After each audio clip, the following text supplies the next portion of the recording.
Luz needs our help. I know she pushed you guys, and she always gets in over her head. She can be so stupid, which I love. I mean, hate! In any case, she needs you right now, which is sweet. I mean, I hate it, and it's dumb. Really, nigga?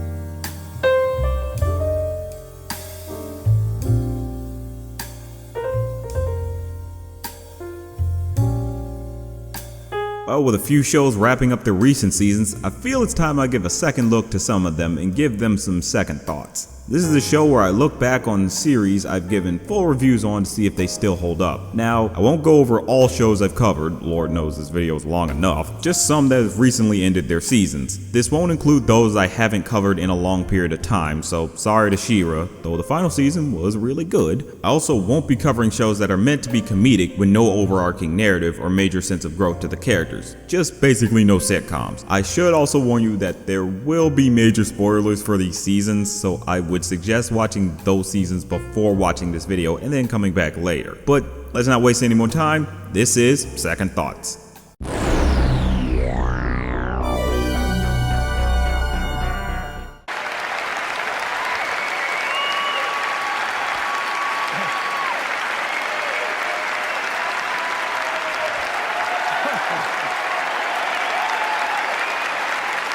Man, did they just hit it right out of the park with this book. They clearly had the motto of go hard or go home, and they very much went hard. Pause. What the fuck?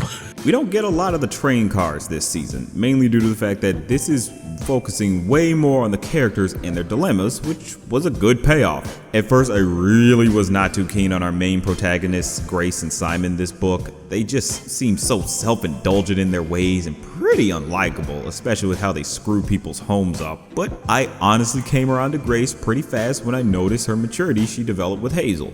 Both her and Simon having this prejudice against nulls was a great means to drive a wedge between them. Grace growing to see her way of thinking is harmful, and Simon still clinging to the past gave them that two sides of the same coin dynamic that brought very uncomfortable but very well executed elements. You don't have to be scared anymore. The Apex stick together. Stick together. It's nice to know I wasn't the only one you lied to. I wasn't lying! We just won't tell Simon, okay? He doesn't need to know, so we can't let him see the show, okay? Simon, it's more complicated than Simon is honestly a great bad guy you love to hate. He's that empathetic villain who you know is wrong, but gets no real redemption in the end because they're just too far gone. You see how he came to his conclusion, but you feel the tragedy of him not letting go of his past. He's still a bitch made nigga, but still a great antagonist. Talking about Hazel now, oh god, that poor precious child. She was put through so much all because this bitch made asshole Simon just couldn't let go of the past. Like every time she cried, I just had to say to the crew, You were cold as ice. I really enjoyed how she was utilized in this book with her connection to Grace. She allowed Grace to finally see everything she was doing was wrong and grow up like she was supposed to. The funeral scene was so beautifully done, and I think was the moment that let you truly see that Grace was not far gone as you would think. I'll tell you now, I was not expecting Hazel to transform into that Kappa turtle thing. That caught me very off guard, especially since it came right after Tuba getting wheeled. Speaking of which, I will remember you. the season came strong with their surprises, and they were truly effective. There was so much tension to Hazel being with Grace and Simon because you know she wasn't particularly safe. I really liked that she left Grace by the end because in the end, Grace betrayed Hazel's trust and very much needed to deal with her demons first before she can have a true friend of her own. Amelia coming back into play definitely shocked me a bit, but was welcome. We didn't get a lot of her, but she did good in setting the stage for possibly book 4 if that ever drops. And I definitely want to say, Amelia's been kind of hitting the gym a little. Can't fake. I can dig it. Can you dig it? This book definitely solidified what Infinity Train is able to pull off with its stories and makes the strong case for why there needs to be more of it. Seriously, I'm hooked and I need my fix. So please, let's get some more going. Like, let's get it poppin', okay?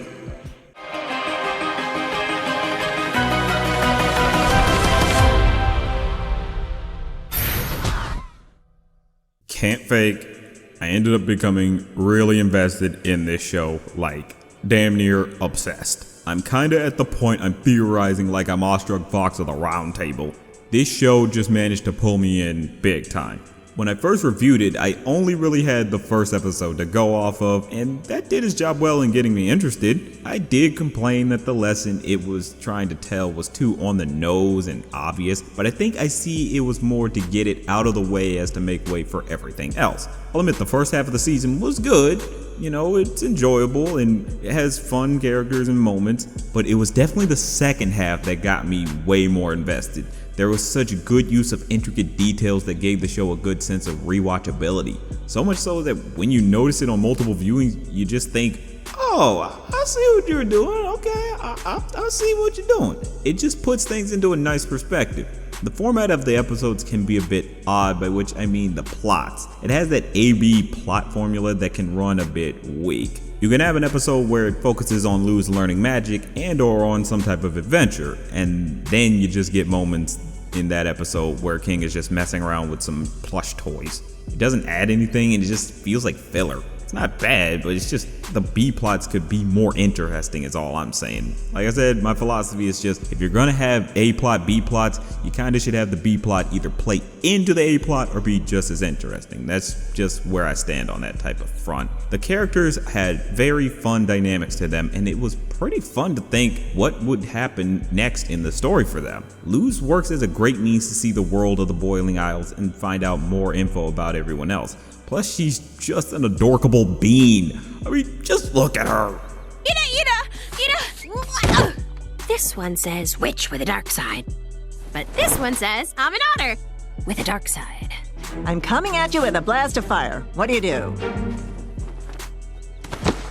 Go hot side! Well, I never did that before. You have no soul if you hate her. I'm just saying. She got some good development throughout the season with her finding a way to do magic and getting some good lessons from Ida. Speaking of which, Get it? I really did find myself super invested in what was going on with her and having to deal with the curse. Just some good tidbits about her that sprinkled throughout the season, and her sibling rivalry with her sister added some good tension. Plus, I really find Ida just so endearing with how she is, just having that foxy grandma attitude. It's just fun. I like her sass. I just love how crass she could be. It's just good. I love it. The supporting cast definitely was good here as well. I love Gus and Willow just being that dorky friend group for Luz. They're just fun characters, with Willow having a good mini arc this season with Amity. Also, Amity was definitely a character I wasn't expecting to like so much, but I think that more has to do with what I see can happen with her. With hints of parental negligence, it just leaves me interested to see what's gonna happen next for her. It really is intriguing. I do like the fact that she started out as an enemy to Luz, but then progressed into a friend in the end, and a little bit more. I like that we got to see what was it that forced her and Willow to break apart, with it still being up in the air on if they're friends. She caused Willow a lot of trouble, and it shouldn't be that easy for her to just reconcile 100% just yet. Now, I know y'all might be thinking I forgot something very important, but don't worry, Lumini stans can rejoice in this house. I find Luz and Amity's relationship very endearing in how it went down, and how it can actually progress later. It felt like there was a nice progression between them. First, Amity doesn't like Luz, then she's unsure of her, then she starts warming up to her, then she's her friend, and then she has a crush, and then she's just head over heels a disaster for her. What about you, Amity? Me? On a team with you? Running around in cute uniforms? Sweating? I gotta go! It just has a good sense of flow. I've heard some people feel there should have been one more episode for them to make it more natural, or more to have Amity be a villain for a little longer, but honestly, I feel that would have just been unnecessary filler. It feels like we got just the right amount needed.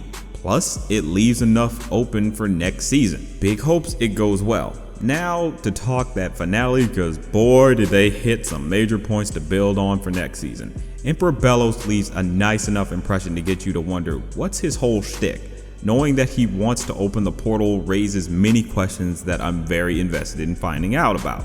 Luz was absolutely great. Seeing her go from being this peppy silly girl to a hardened witch out for revenge really showcased strong character growth for her.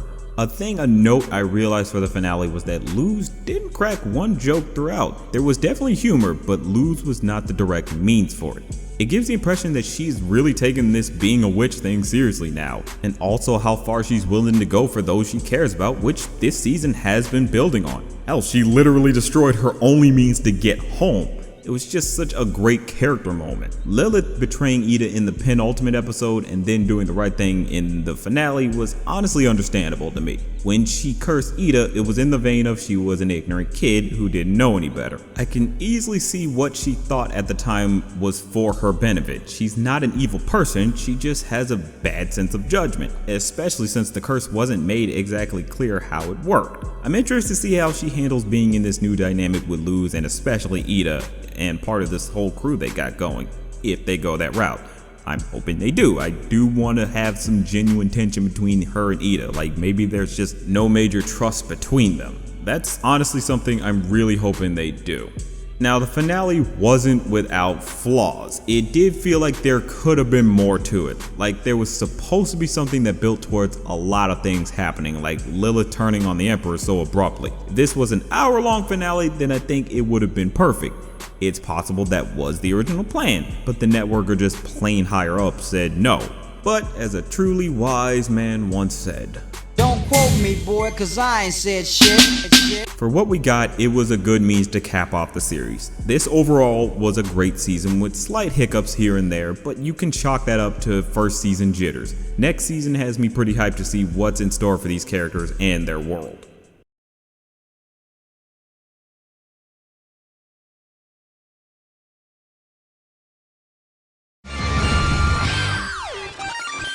I'll be real, there isn't too much to get into about this season, or more or less the rest of the first half of the first season. It continues to show off the love and care this show has. It still has great references to gaming culture. Hell, they had an episode dedicated to Five Nights at Freddy's and one dedicated to Dance Dance Revolution.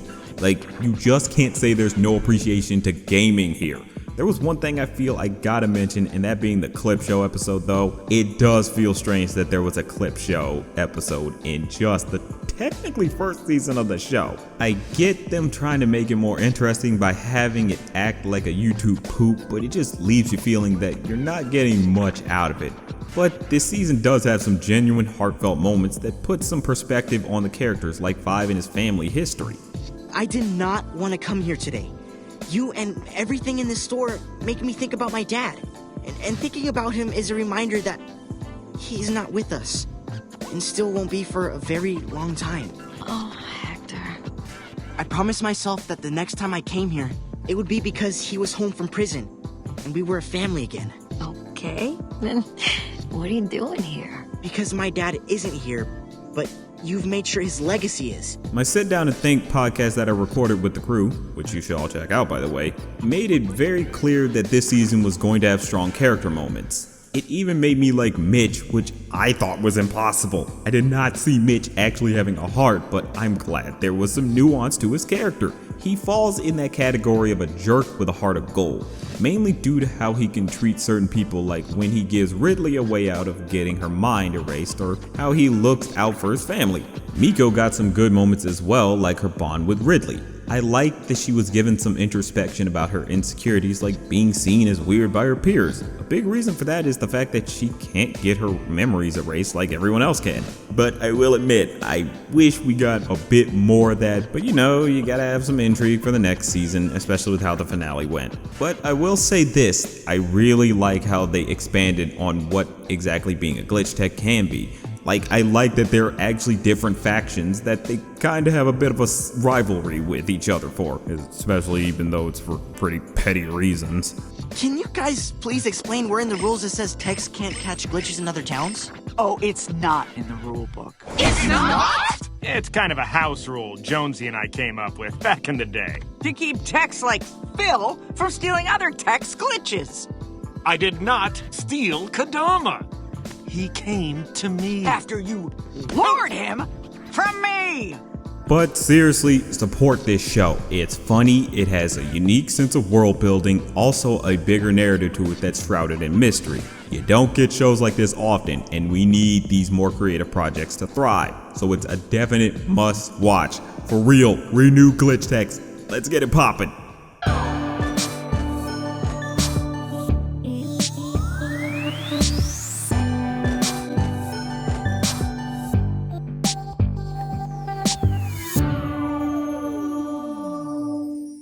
Okay, Kipo Season 2. I gotta tell you, it's nice when shows can get a new season within its first year. You know, after you sat on it and let it marinate in your brain, you see the nice details it had to offer and appreciate the new stuff that comes to it. Now, if they ended up doing another season within the year, that would maybe be a little bit too much to handle.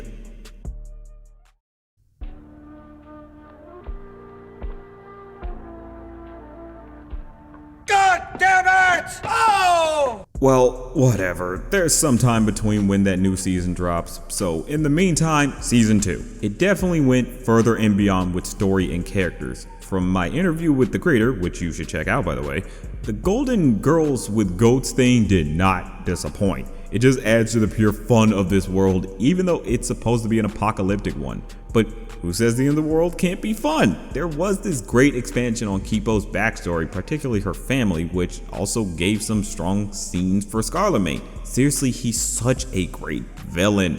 I found him to be very compelling with how things turned out with him. Scarlett and Kipo definitely had great moments together with her seeing the good in him. You do see these hints in Scarlett that there is some good in him that just needs to be nurtured, but sadly he can't get past that harmful mindset and pure resentment to those that harmed him that fester in his brain. I love the execution of this sort of brother-sister dynamic between them. The tragedy of him being separated from the only family he knew and him being made to feel like he was left behind makes perfect sense why he came to his conclusions about humans. The song he sings before he went evil was so good and just heartbreaking. You just want to hug him after hearing it. I'm not supposed to play the piano when I'm all alone, or sing along to melodies all of my own. Speaking of the songs, I will admit they weren't as strong as the first season. Definitely some good ones in there though, but not too many that really speak out as much. But that's neither here nor there. It's very subjective on that front. Now on to Kipo herself, she got a lot of development this time around with her trying to figure out her powers. There were these great moments of her trying to confront that mutant side of her and bring herself back to reality. I loved how they showcased Kipo's connections to her father and mother. You got such strong emotions out of the tragedy of them being separated. And God, did they surprise the hell out of me when they revealed that Kipo's mom was the Mega Monkey. But honestly, there was good build up to it. When you think about it, how Kipo connected to it back in the season 1, it makes the most sense. And now it's just pretty friggin' sweet that there's a Mega Monkey and a Mega Jaguar on the good side. Wolf, Benson, and Dave had great moments here as well. One of them being Wolf and Kipo having to sneak past those giant scorpions. It built tension while adding more into Kipo and Wolf's dynamic with each other. Plus, you just can't hate on these cute moments they have. You should pull down the stars. Wolf! I needed a hero. If I only knew that the hero was me. The hero was you. I like that they went with Kipo's friends being her anchor for the Mega Jaguar. It builds nicely to their friendship and just pure bonds between them. I love it. Dr. Amelia added a good sense of depth that really puts into play a new danger the group has to face. She gives that feeling that she wants to just cause harm, but under the guise of human preservation. It's gonna make the next season all the more intriguing when it drops. But this was such a great season, plain and simple. I can't wait for the next one that's gonna be the final season.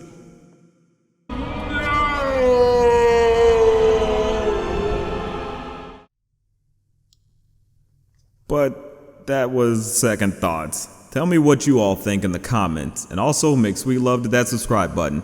And always remember, it's just a thought.